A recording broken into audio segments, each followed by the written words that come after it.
అమ్మవారు పైకి కనపడకుండా వెనక ఉండి ఈ లోకాన్నంతటినీ సృష్టి స్థితి లయ అన్న పేరుతో సాత్విక శక్తి చేత, రాజసిక శక్తి చేత, తామసిక శక్తి చేత ఈ లోకాన్ని నిర్వహించేటటువంటి అత్యద్భుతమైనటువంటి తీరుని వివరణ చెయ్యడానికి హయగ్రీవోత్పత్తి అనేటటువంటి ఒక ప్రకరణాన్ని మనకి అందించే ప్రయత్నాన్ని చేస్తున్నాడు సుత మహర్షి. మీరు అవధరించండి. కదాచిద్దారుణం యుద్ధం కృత్వాదేవ సనాతనః దశవర్ష సహస్రాణి పరిశ్రాంతో జనార్దనః సమే దేశే శుభే స్థానే కృత్వా పద్మాసనం దిభో ఆవలంబ్య ధనుః సద్యం కంఠే దేశే ధరాస్థితం అన్నారు. ఒకానొకప్పుడు రాక్షసులందరితోటి యుద్ధం చేశాడు విష్ణు భగవానుడు. యుద్ధం చేసింది ఎన్నాళ్ళు చేశారట? ఆ యుద్ధం దశవర్ష సహస్రాణి పరిశ్రాంతో జనార్దనః 10,000 సంవత్సరములు యుద్ధం చేశాడు. ఇక్కడే మీరు ఒక విషయాన్ని జాగ్రత్తగా పట్టుకోవాలి. 10,000 సంవత్సరములు యుద్ధం చేశాడు అంటే యుద్ధం చేయడం సరదాగా ఉండి యుద్ధం చేస్తాడా? యుద్ధం చేయడానికి సరదా ఉన్నవాడు ఓడుంటాడు. ఆ సరదా ఉండి లోకాన్ని పాడు చేస్తున్న వాడిని నిగ్రహించడానికి యుద్ధం చేసేవాడై విష్ణు భగవానుడు ఉంటాడు.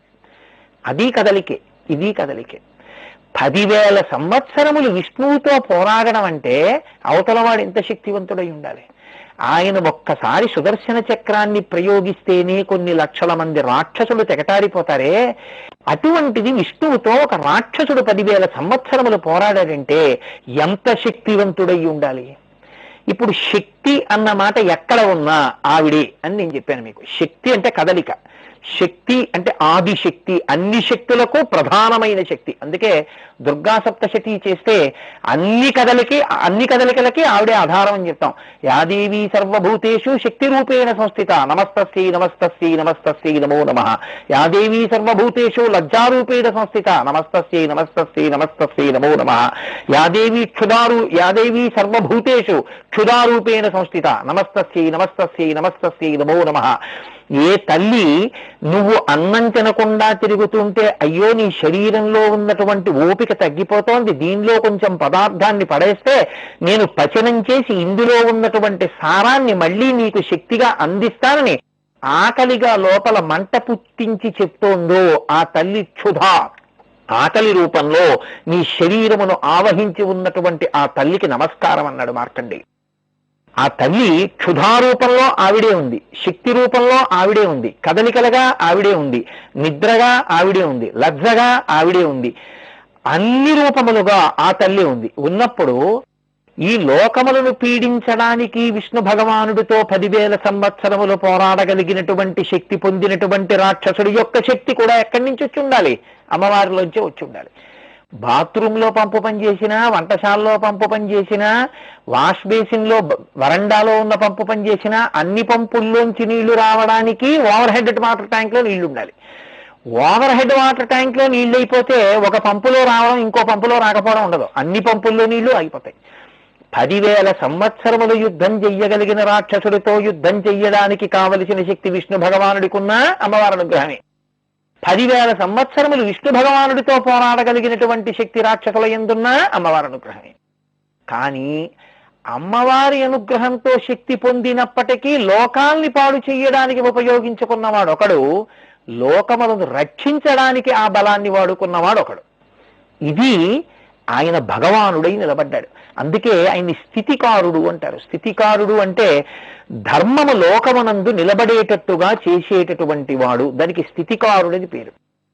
ధర్మము జోలికి వెళ్ళి ధర్మాన్ని పాడు చెయ్యాలని ఎవరెవరు ప్రయత్నం చేస్తారో వాళ్ళని మార్చడానికి ముందు 10 మాటలు చెప్పి చూస్తాడు.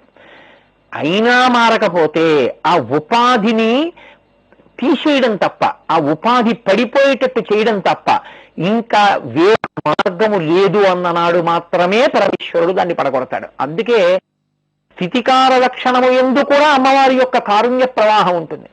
రామచంద్రమూర్తి రావణ సంహారము కేవలముగా వెళ్ళి బ్రహ్మాస్త్ర ప్రయోగం చేసి చంపలేదు. అంగద రాయబారం పంపారు, హనుమతో రాయబారం పంపించారు.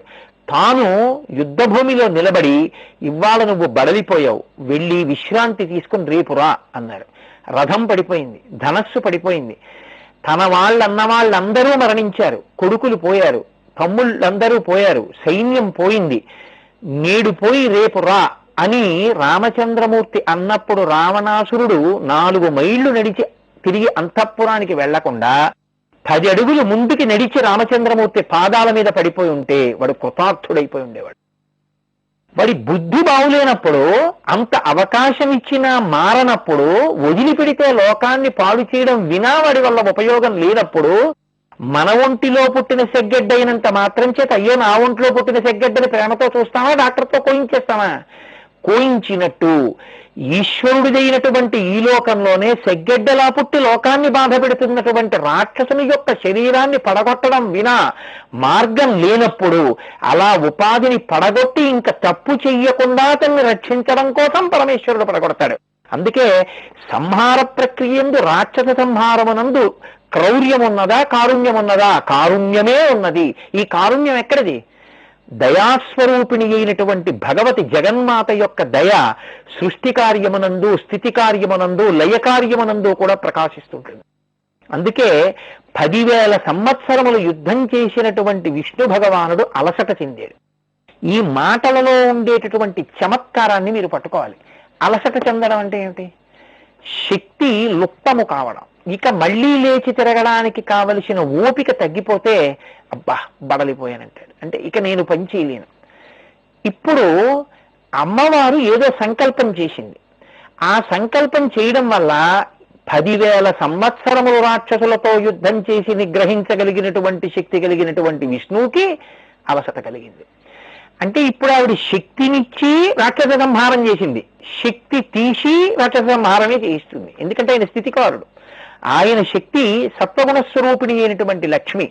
కాబట్టి ఇప్పుడు ఆయన ఎప్పుడూ చేసేది ధర్మాన్ని రక్షించడం, ఆయన యందు శక్తిని ఉంచాలి. మరి ఇప్పుడు శక్తిని ఎందుకు తీసేసింది అంటే, ఒక్కొక్కప్పుడు శక్తినిచ్చి ఉపయోగం, ఒక్కొక్కప్పుడు శక్తిని తీసేసి కూడా ఉపయోగం ఉంటుంది. మీరు చూడండి, ఫ్యాక్టరీ బాగా పనిచేస్తుంటుంది, అందులో ఉన్న యంత్రాలన్నీ చాలా బాగా పనిచేస్తుంటాయి, అయినా కూడా ఫ్యాక్టరీ షట్ డౌన్ అంటారు. అంటే ఒకరోజు ఫ్యాక్టరీలో ఉన్న యంత్రాలన్నింటినీ ఆపేస్తారు. ఎందుకు ఆపేస్తారు అంటే, పనిచేసి ఘర్షణకి లోనైనటువంటి యంత్రం ఒకరోజు పని ఆపు చేసి విరామం ఇవ్వకపోతే దాని జీవనకాలం దెబ్బతింటుంది. కాబట్టి శక్తిని ఇంకా ఉంచాలి అంటే ప్రయత్నపూర్వకంగా ఒకరోజు ఆపాలి.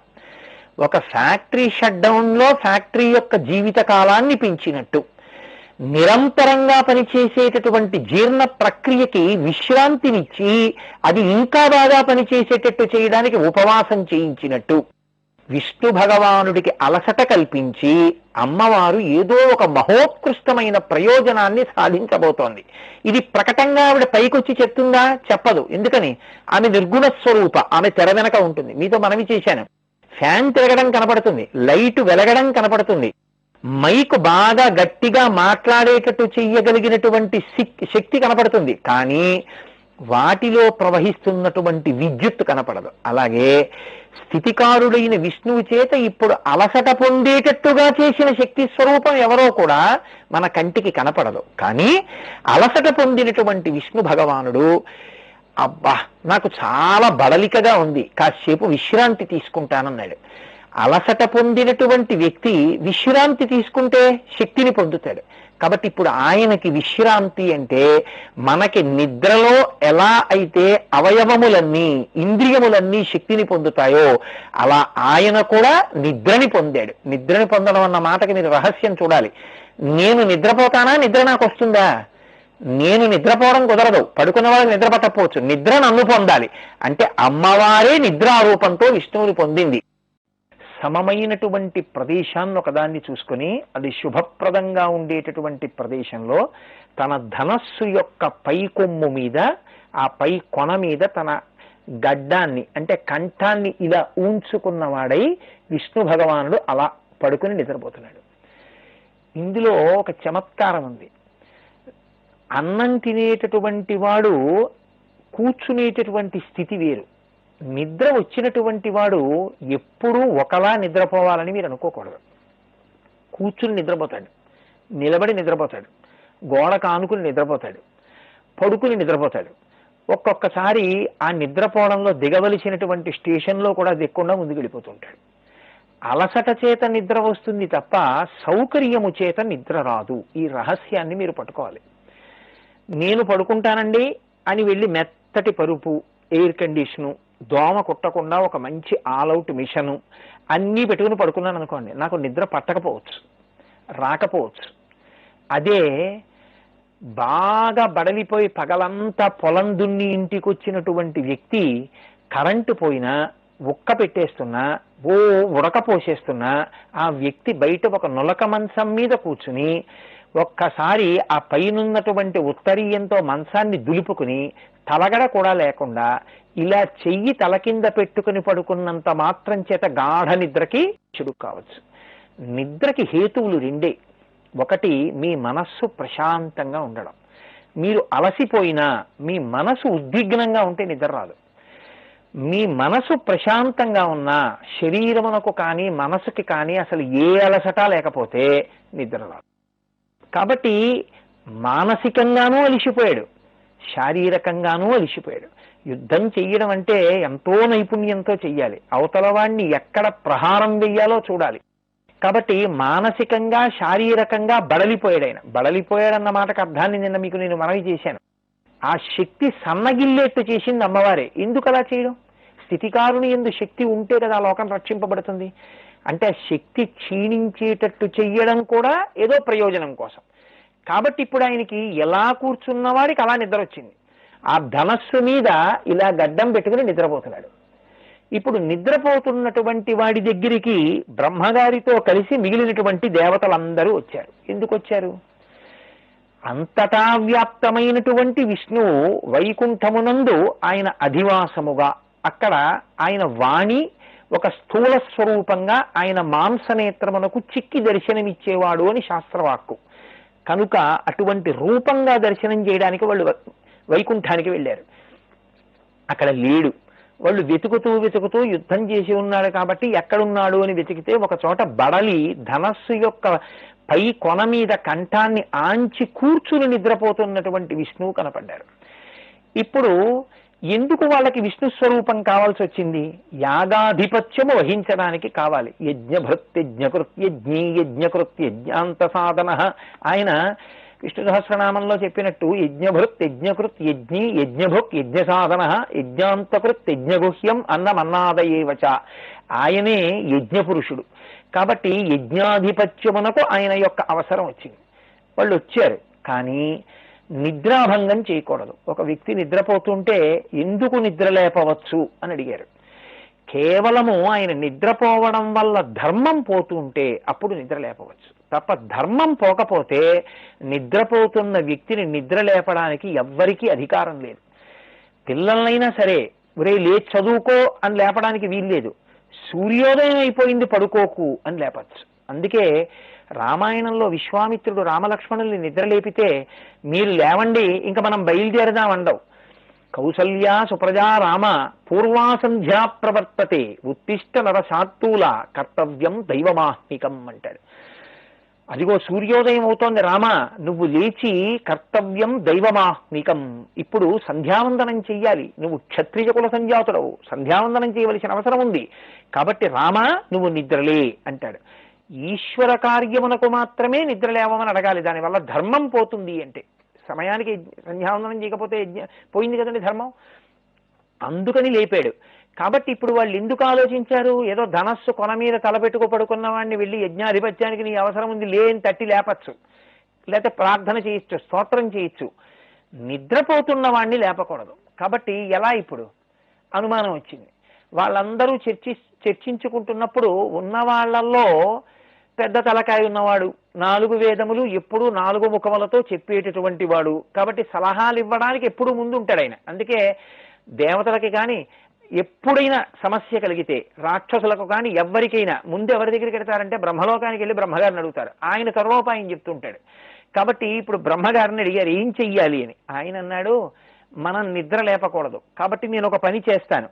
ఉత్పాదితా తదా వమ్రీ బ్రహ్మణా పరిమేష్టినా, నేను దేవకార్యం తదా సర్వం భవిష్యతి న సంశయ.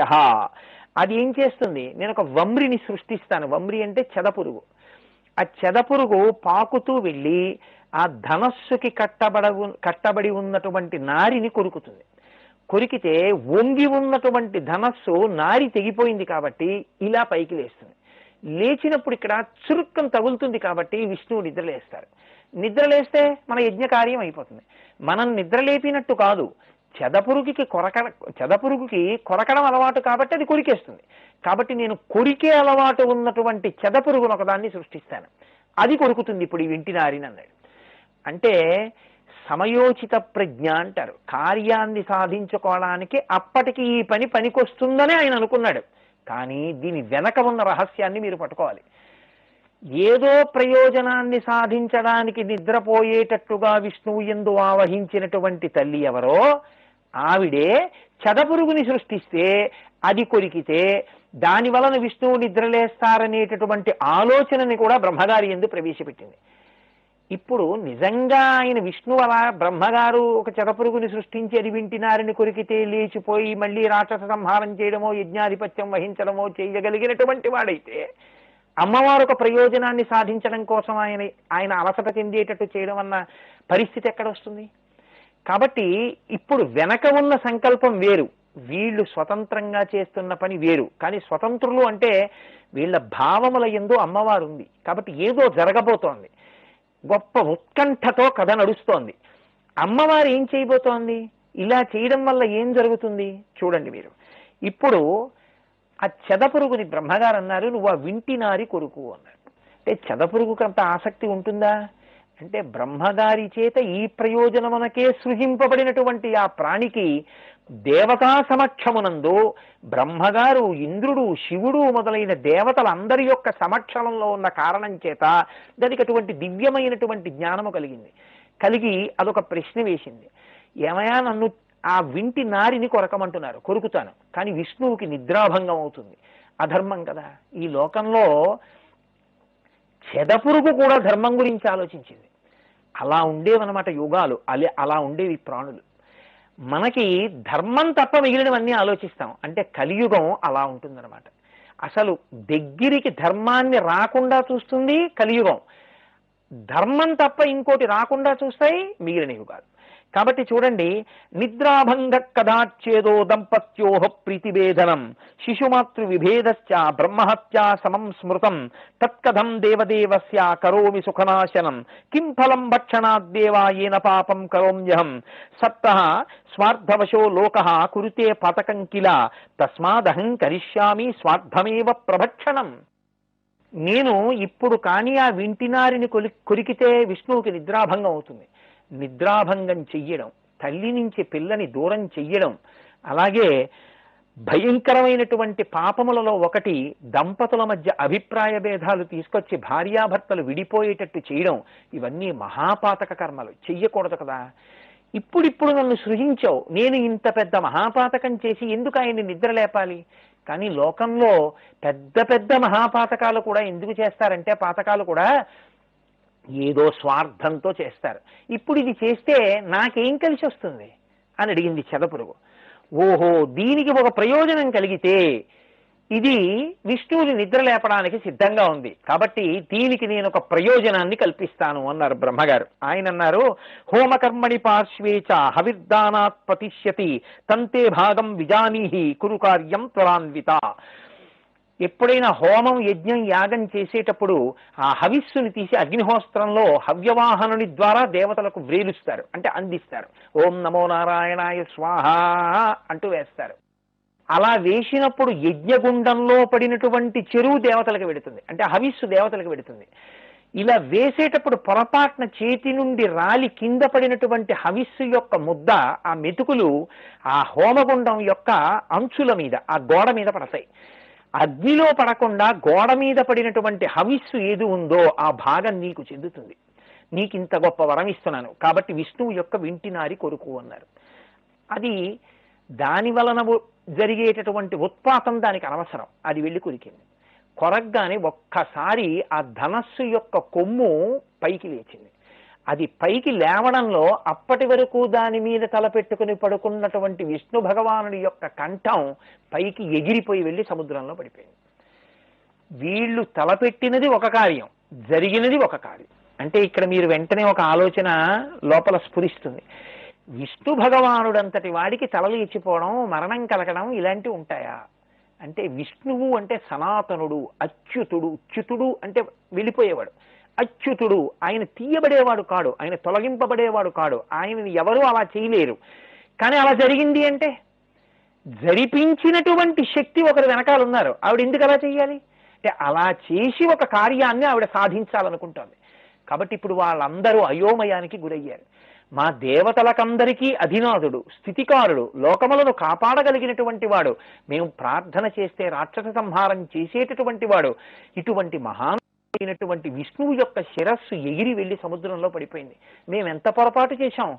వాళ్ళందరూ బాధపడ్డారు. మళ్ళీ బ్రహ్మగారికే ఆలోచన వచ్చింది. ఆయన వేదములను పిలిచి, మీరు సామాన్యమైనటువంటి రూపాలతో, మనుష్య శరీరాలతో రండి. వచ్చి ఏ పరాశక్తి కంటికి కనపడకుండా వెనక నుండి కార్యములను నిర్వహిస్తుందో ఆ తల్లిని ప్రార్థన చేయండి. నీ ప్రార్థనకి సంతసించినటువంటి ఆ తల్లి కృపాళు అయి శరీరంతో మనకి కనపడుతుంది. కనపడి ఎందుకు ఈ కార్యం చేయించిందో మనకి చెప్తుంది. దానివల్ల మనకి ఉపశాంతి కలుగుతుంది. అసలు ఎందుకు మనం ఈ పని చేయవలసి వచ్చిందో అర్థం అవుతుంది. లేకపోతే మనకి పరివేదన మిగిలిపోతుంది. కాబట్టి ప్రార్థన చేయండి అన్నాడు. అప్పుడు వేదములు మనుష్య స్వరూపంతో నిలబడి ప్రార్థన చేశాయి. అవన్నీ కలిసి అక్కడ నిలబడి ప్రార్థన చేస్తూ, నమోదేవి మహామాయే విశ్వోత్పత్తికరే శివే నిర్గుణే సర్వభూతేసి మాత శంకర కామదే త్వం భూమి సర్వభూతానాం ప్రాణ ప్రాణవతాం తథా ధీః శ్రీః కాంతిః క్షమా శాంతిః శ్రద్ధా మేధా ధృతి స్మృతిః బ్రహ్మా హరః శౌరి సహస్ర నేత్ర వాగ్వహ్ని సూర్యా భువనాధినాథాః తే తత్కృతాః సంతి తతో న ముఖ్య మాతాయతస్త్వం స్థిర జంగమానాం సకల భువనమేతత్కర్తు కామ యదాత్వం సృజసి జనని దేవాన్ విష్ణు రుద్రాజ ముఖ్యాన్ స్థితిలయ జననం తైః కారాయస్యేక రూప నఖలు తవ కథంచిద్దేవి సంసారలీశః. అమ్మా, నీకు సంసారలీశం ఉండదు. నీవు సృష్టికర్తవు కావు, నువ్వు స్థితికర్తవు కావు, నువ్వు లయకర్తవు కావు, నీకు గుణములు లేవు. నీవు ఎటువంటి గుణములు లేకుండా నిర్గుణముగా ఉన్నప్పటికీ సంసార పంకము అంటకుండా తామర కొలనులో బురదలో తామర పువ్వు పుట్టినట్టు స్వచ్ఛముగా ఉండి నిర్గుణవై ఈ లోకములను నిర్వహిస్తూ ఉంటావు. తల్లి, దేని కొరకు ఈ ప్రచోదనం చేశావు? మాకు కనపడి చెప్పవలసింది అని వేదములు ప్రార్థన చేశాయి. ఆ తల్లి ఒక్కసారి అంతరిక్షంలోంచి అమ్మవారి వాక్కు వినపడింది తప్ప ఆవిడ ఒక స్వరూపంతో వారికి కనపడలేదు. నేను ఈ వేదములు చేసినటువంటి ప్రార్థన విని చాలా సంతోషం పొందాను. క్లేశంలో ఉన్నటువంటి వాడు అమ్మవారిని ప్రార్థన చేస్తే ఆవిడ ఎంత అనుగ్రహిస్తుందో చూపించాయి. వేదమే చెయ్యకపోతే మనకు ఎలా అర్థం అవుతుంది? కాబట్టి వేదములు ముందు ప్రార్థన చేశాయి. ఈ ప్రార్థన ఎవరు చేస్తారో వాళ్ళందరి పట్ల నేను సంతుష్టాంతరంగా అవుతానని అమ్మవారు వరమిచ్చి, అప్పుడు తల్లి ఒక మాట చెప్పింది వాళ్ళతోటి. పూర్వం అకారణం కథం కార్యం సంసారిత్ర భవిష్యతి. ఏదో కారణం లేకుండా కార్యం జరగదు. ఒక కారణం ఉంది కాబట్టే ఈ కార్యం జరిగింది. నేను ఒక ప్రధానమైనటువంటి ప్రణాళిక రచన ఒకటి చేశాను. జహాసవదనం వీక్ష తస్యాస్తత్ర మనోహరం. ఒకానొకప్పుడు వైకుంఠంలో కూర్చుని ఉన్నటువంటి శ్రీ మహావిష్ణువు పక్కకొచ్చి నిలబడినటువంటి లక్ష్మీదేవిని చూసి అకారణంగా ఒక నవ్వు నవ్వారు. అకారణమైన నవ్వు అవతల వారిలో అనేకమైనటువంటి భావములకు కదలిక అవుతుంది. ఎక్కడ తీసుకొచ్చిందో చూడండి అమ్మవారి కదలిక.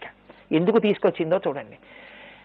విష్ణువుకి నవ్వాలనిపించింది అంటే ఆయన మనసులో లక్ష్మీదేవిని చూసి ప్రసన్నుడై నవ్వి ఉండవచ్చు. లేదా లక్ష్మీదేవి నానురాగం పొందడానికి దగ్గరగా ఎప్పుడూ ఎలా తిరుగుతూ ఉంటుందో చూడు. ఎందుకని? ఆదిన్ శ్రీసతి కొప్పుపై తనువుపై అంశోత్తరీయంబుపై పాదాబ్జంబులపై కపోలతటిపై పాలిండ్లపై నూత్న మర్యాదం చెందుకరంబు క్రిందకుట అని కదా పోతన గారు. ఎప్పుడెప్పుడు ఆయన తన వంక చూస్తే, తన మీద చెయ్యి వేస్తే అప్పుడప్పుడు దాన్ని నూత్న మర్యాదగా స్వీకరించేటటువంటి నిత్యానపాయని అయిన తల్లి కాబట్టి ఆవిడ దగ్గరగా వచ్చి నిలబడి సంతోషంగా చూస్తే ఆయన నవ్విన నవ్వు ఆ తల్లికి ఎలా అనిపించింది? వెటకారంగా నవ్వినట్టు అనిపించింది. తానంత ప్రేమగా వచ్చి నిలబడితే తనని చూసి అంత వెటకారంగా నవ్వాడే అని కుండింది ఆవిడ మనసు. సాత్విక శక్తి అయినటువంటి లక్ష్మి యందు తామసిక శక్తి ప్రవేశించింది. ఇది గొప్పతనం. ఇలా ఎలా ప్రవేశించింది సాత్విక శక్తిలోకి తామసీ శక్తి అంటే? అమ్మవారు కదిపింది ఆవిడ మనసుని. ఇప్పుడు ఆవిడ నోటి వెంట ఒక మాట రావాలి. వస్తే శక్తి నోటి వెంట ఆ మాట వచ్చింది కాబట్టి విష్ణువు ఆ రూపాన్ని పొందితే తప్ప లోకంలో ఓ కార్యం జరగదు. ఏం జరగాలి? ఆవిడంది, తత కోపగితా జాత మహాలక్ష్మీస్తమో గుణ తామసీతు తదా శక్తి తస్యా దేహే సమావిశత్ కేనచిత్ కాలయోగేన దేవ కార్యార్థ సిద్ధయే ప్రవిష్టా తామసీ శక్తిస్తస్యా దేహేతి దారుణం తామస్యావిష్ట దేహ సాచుకోపాతిశయం తదా శనకై సామువాచేదామిదం పతతు తేశిరః. ఆవిడ తామసమైనటువంటి శక్తి తన యందు ప్రవేశించినటువంటి కారణం చేత ఎందుకు ఆవిడలో అలా ప్రవేశించాలి సాత్విక శక్తిలో అంటే ఇక్కడ చెప్తున్నారు మహర్షి, దేవకార్యార్థ సిద్ధయే, దేవతల యొక్క కార్యం జరగడం కోసం ఆవిడ యొక్క సత్వగుణంలో తామసికమైనటువంటి గుణం ప్రవేశించింది. ఆవిడ మెల్లగా అంది, ఉత్తరోత్తర కాలమునందు ఒకానొకప్పుడు నీ తల తెగి కింద పడిపోవుగాక అంది. ఇది ఆవిడ కావాలని అన్నమాట కాదు, మీరు బాగా గుర్తుపట్టాలి. లక్ష్మీదేవి ఈ మాట అనదు. ఎందుకండి? మీరు చూడండి, భార్యే చాలా మంచిది, సుగుణములు కలిగినటువంటి భార్య, కానీ ఒకప్పుడు ఏదో చాలా కోపం వచ్చేస్తుంది. వచ్చేసి మిమ్మల్ని పెళ్లి చేసుకోకపోయినా పోయేదంటుంది. అంటే నిజంగా ఆవిడ ఉద్దేశం అదని మీరు అనుకుంటున్నారా? కాదు. కానీ ఆమె యొక్క బుద్ధి ఆ రోజున తమోగుణం చేత కొద్దిగా పాడైంది. ఆ కారణం చేత ఆవిడ నోటి వెంట ఆ మాట వచ్చింది. మామూలు సంసారంలో అలా కుదురుతుంది, అక్కడ అలా ఆవిడ గుణముల యొక్క లోనవుతుందా? అవదు. మరి ఎందుకు పరాశక్తి ఆవిడలో అటువంటి గుణాన్ని ప్రవేశపెట్టింది? ఎందుకు ఆవిడ బుద్ధి కల్మషమైంది? అంటే దేవకార్యము జరగాలి. అందుకని ఆవిడ నోటి వెంట ఈ మాట వచ్చింది. విష్ణువు తల ఇప్పుడు పడితే మళ్ళీ వెంటనే ఆ తల పెట్టేస్తారు. ఆయనకేమి శరీరంలో అలా పడిపోతే ఆయన శరీరమే పడిపోవడం అన్నది ఏమి ఉండదు, ఆయన లేకుండా పోవడం అన్నది ఎప్పుడూ ఉండదు. కానీ తల తీసింది అంటే ఇంకో తల వచ్చేట్టు చెయ్యాలి. ఎందుకు అలాగే? ఈ తల లేకుండా ఇంకో తల వస్తే ఏమొస్తుంది? ఇది చెప్తోంది అమ్మవారు. ఎందుకు నేను ఆ తల లేచిపోయేటట్టు చేశానో తెలుసా?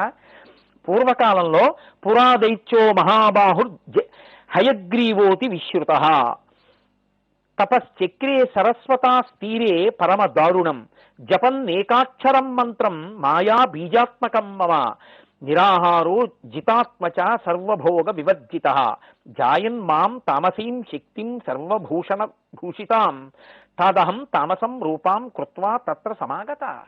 ఆయన సరస్వతీ నదీ తీరంలో కొన్ని వేల సంవత్సరములు అమ్మవారికి సంబంధించినటువంటి మాయాబీజాత్మకమైనటువంటి మంత్రాక్షరాన్ని ఉపాసన చేస్తూ కొన్ని వేల సంవత్సరములు తపించాడు. కానీ ఆయన అమ్మవారి యొక్క సత్వగుణ స్వరూపాన్ని కోరుకోలేదు, అమ్మవారి యొక్క తామసమైన రూపాన్ని చూడాలి అని తపస్సు చేశాడు. నిర్గుణమైన తల్లి మీరు ఎటువంటి రూపంగా కనపడాలనుకుంటున్నారో అలాగే కనపడుతుంది. కానీ ఎలా కనపడినా అమ్మవారే, మీరు అది గుర్తుపెట్టుకోవాల్సి ఉంటుంది. మీరు స్నానం చెయ్యలేకపోయారు కదా అని గంగ కాకుండా పోదు. గంగ పుట్టినప్పుడు పర్వతాల మించి కింద పడి పెద్ద బండల మీద పడుతుంది. అక్కడ మీరు తలపెట్టలేకపోవచ్చు, అంత మాత్రం చేత గంగ కాకుండా పోలేదు గంగే. మీరు స్నానం చెయ్యడానికి యోగ్యమైన రీతిలో వారణాసిలో ఉంటుంది, అంత మాత్రం చేత వారణాసిలోది గంగ ఎక్కడో హిమాలయాల్లో పుట్టింది గంగ కాదని మీరు అనకూడదు. తామసీ స్వరూపంగా ఎందుకు కనపడింది అంటే అలా కనపడమని ఆయన అడిగాడు. ఎలా కనపడమని అడిగాడో అలా కనపడింది. ఇప్పుడు ఆయన అన్నాడు, అమ్మా నేను నిన్ను ఒక అనుగ్రహం కోసం ఇలా తపస్సు చేశానమ్మా అన్నాడు. ఏం కావాలంది తల్లి? తపించినటువంటి వాణ్ణి అనుగ్రహించడం ఆ తల్లి యొక్క అనుగ్రహం.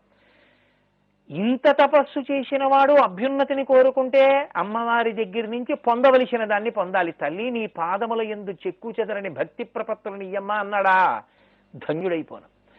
ఆయనది ఒక చిత్రమైన లక్షణం. లోపల రాక్షసుడు, అంటే రాక్షసుడు అన్న మాటని మీరు అర్థం చేసుకోవాలి.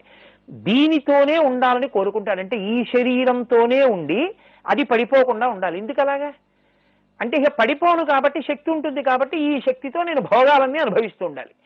ఇంతకుముందు అనుభవించమని ఈశ్వరుడు ఎవరికి ఇచ్చాడో వాళ్ళని అక్కడి నుంచి తొలగొడతాడు, తాను అనుభవిస్తూ ఉంటాడు. ఇది రాక్షస లక్షణం అంటే. కాబట్టి ఇప్పుడు ఆయన రాక్షసుడు, హయగ్రీవుడు అంటే గుర్రం ముఖం ఉన్నవాడు. ఆయన తపస్సు చేశాడు. తపస్సు చేసి ఆయన అన్నాడు, యథామే మరణం మాతర్న భవేత్ తథా కురు భవేయమరో యోగి తథా జేయ సురాసురై. అమ్మా నేను ఎన్నడూ మరణించకూడదు, నా శరీరం పడకూడదు, ఈ పిండాండం ఇలాగే నిలబడాలి బ్రహ్మాండంలో, నేను అందరినీ గెలవాలి. బతికుంటే చాలనచ్చగా కాదు, ఆయన కోరిక భోగాలు అనుభవించాలి. భోగం అనుభవించడానికి శక్తి ఉండాలి, అందుకని మరణించకూడదు, ఇలాగే ఉండాలి, అందరినీ ఓడించాలి, అందరివి నావైపోవాలి, నన్ను అనుగ్రహించి అన్నాడు. ఆవిడంది జాతస్య హి ధ్రువో మృత్యు ధ్రువం జన్మ మృతస్య చ మర్యాదా చేదృశీలోకే భవేచ్చ కథమన్యథా. నాయనా, ఈ లోకానికి ఒక నియతి ఉంది. ఈ పంచభూతాల్లోంచే ఈ పంచభూతాలు వస్తాయి. బయట ఉన్న మట్టిలోంచే ఒకడు మట్టి ముద్ద చేశాడు, అక్కడ పెట్టాడు. ఆ మట్టి ముద్దనే కాసేపాగి ఇలా అన్నాడు, మళ్ళీ మట్టిలో కలిసిపోయింది. ఈ లోకానికి నియతి ఏమిటంటే ఈ పంచభూతాల్లోంచే ఈ పంచభూతాలు రావాలి, ఈ పంచభూతాలు ఆ పంచభూతాల్లోకి వెళ్ళిపోవాలి తప్ప ఈ పంచభూతాల్లోకి వచ్చి విడిగా ఇలా ఉండిపోవడం పిండాండంగా ఎవరికి సాధ్యం కాదు. కాబట్టి వెళ్ళిపోవలసిందే. జాతస్య హి ధ్రువో మృత్యు ధ్రువం జన్మమృతస్య చ. మళ్ళీ అందులోకి వెళ్ళిపోవాలి, మళ్ళీ అందులోంచి మళ్ళీ వస్తూ ఉండాలి మట్టి ముద్దగా. ఇది లోకము యొక్క నియతి. కాబట్టి నేను అలా ఉండిపోతానని అడగవద్దు అంది. ఆయన అన్నాడు, అయితే తల్లి అలాగే నువ్వు నాకొక్క వరం ఇయ్యి. హయగ్రీవాచ్ఛమే మృత్యుర్ నాణ్యస్యాత్ జగదంబికే ఇతి మే వాంఛితం కామం పూరయస్వ మనోగతం. అమ్మ, నేను గుర్రం ముఖం ఉన్నవాడిని. అప్పటి వరకు లోకంలో ఎవ్వరికీ గుర్రం ముఖం లేదు, ఆయనకు ఒక్కడికే ఉంది. కాబట్టి ఆయన ధైర్యం ఏమిటి? ఇంకో గుర్రం ముఖం ఉన్నవాడు ఉంటే ఆయన చేతిలో చచ్చిపోతానన్నాడు. అంటే ఆయన ధైర్యం ఏమిటంటే అమ్మవారిని మభ్య పెట్టగలనని. నాకు ఒక్కడికే ఉంది, ఇంకోటికి గుర్రం ముఖం ఉండదు, కాబట్టి వాళ్ళు నన్ను చంపలేడు. అమ్మవారంది తథాస్తు. ఇప్పుడు ఆయనకు ఒక్కడికేగా గుర్రం ముఖం ఉంది, కాబట్టి ఇప్పుడు ఆయన ఏం చేశాడు? సపీడయతి దుష్టాత్మ ముని వేదాంశ్చ సర్వశః నకోపి విద్యతే తస్యాహం తాద్య భువనత్రయే. 3 లోకములలో ఉండేటటువంటి వాళ్ళందరినీ పీడిస్తున్నాడు. నాకు మరణం లేదు కాబట్టి నేనే ఈశ్వరుణ్ణి, ఇంకా వేరే దేవుణ్ణి కొలవడం ఏమిటి, నన్నే కొలవాలని మునులందరినీ బాధపెడుతున్నాడు. వేదం ఎవరూ చదవద్దంటున్నాడు, హోమం చేయనివ్వడు, యజ్ఞం చేయనివ్వడు, యాగం చేయనివ్వడు, అన్నీ తనవేనంటాడు, తానే అనుభవించాలంటాడు. ఇది ఈశ్వరుడు సృష్టించినటువంటి ప్రకృతి పట్ల ఈశ్వర శాసనానికి వ్యతిరేకంగా ప్రవర్తించడం. దీనికి అమ్మవారు ఆగ్రహం చెందింది. వీడికి శక్తినిచ్చాను, సద్వినియోగం చేయలేదు. కాబట్టి ఇప్పుడు హయముఖం ఉన్నవాణ్ణి సృష్టించాలి. ఎవరో ఓ అమాయకుణ్ణి, ఓ శక్తి లేని వాణ్ణి గుర్రం తలకాయ పెట్టి పంపిస్తే కుదరదు, ఈయన వాణ్ణి చంపేస్తాడు. ఈయన్ని చంపగలిగినటువంటి బలము కలిగినటువంటి వాడై ఉండాలి. లోకములను పాడు చేస్తున్నప్పుడు పాడు చేసేవాణ్ణి శిక్షించడం స్థితికారుడి యొక్క లక్షణం. విష్ణువే ఆ భారం నిర్వహించాలి. కాబట్టి ఇప్పుడు విష్ణువుకి హయగ్రీవుణ్ణి చెయ్యాలి, గుర్రం తలకాయ పెట్టాలి. కాబట్టి మీరు వెళ్ళి ఒక గుర్రం తల తెచ్చి విష్ణువు తలకి అతికించండి, హయగ్రీవుడై ఆయన ఈ రాక్షస సంహారం చేస్తాడని చెప్పింది. అప్పుడు హయగ్రీవుడైనటువంటి విష్ణు భగవానుడు హయగ్రీవుడైన రాక్షసుణ్ణి సంహరించి లోకములకు శాంతి కల్పించాడు. మళ్ళీ ఆయన స్వరూపాన్ని ఆయన పొందేస్తాడు. ఇది అమ్మవారి యొక్క అనుగ్రహం. ఈ వెనక నుండి కనపడకుండా కదలికలు కల్పించి లోకాన్ని రక్షించిన అమ్మవారి వైభవాన్ని కీర్తించిన గాథ కనుక ఇది విన్నవారందరికీ కూడా అమ్మవారి అనుగ్రహం కలుగుతుంది అన్న ఫలశ్రుతితో వ్యాస మహర్షి ఈ కథని ఇక్కడతో పూర్తి చేశారు. రేపటి రోజున వేరొక అద్భుతమైన వృత్తాంతాన్ని విందాం. సర్వం శ్రీ ఉమామహేశ్వర పరబ్రహ్మార్పణమస్తు. ఈ వీడియో కనుక మీకు నచ్చినట్లయితే లైక్ చేయండి, షేర్ చేయండి, మీ అభిప్రాయాలను కామెంట్స్ రూపంలో తెలియజేయండి. ఇలాంటి మరిన్ని ఆధ్యాత్మిక విషయాల కోసం, ఆలయాల గురించి తెలుసుకోవడం కోసం ఇప్పుడే రుద్రం బజే ఛానల్ సబ్స్క్రైబ్ చేసుకొని బెల్ ఐకాన్ క్లిక్ చేయండి. సర్వేజన సుఖినో భవంతు.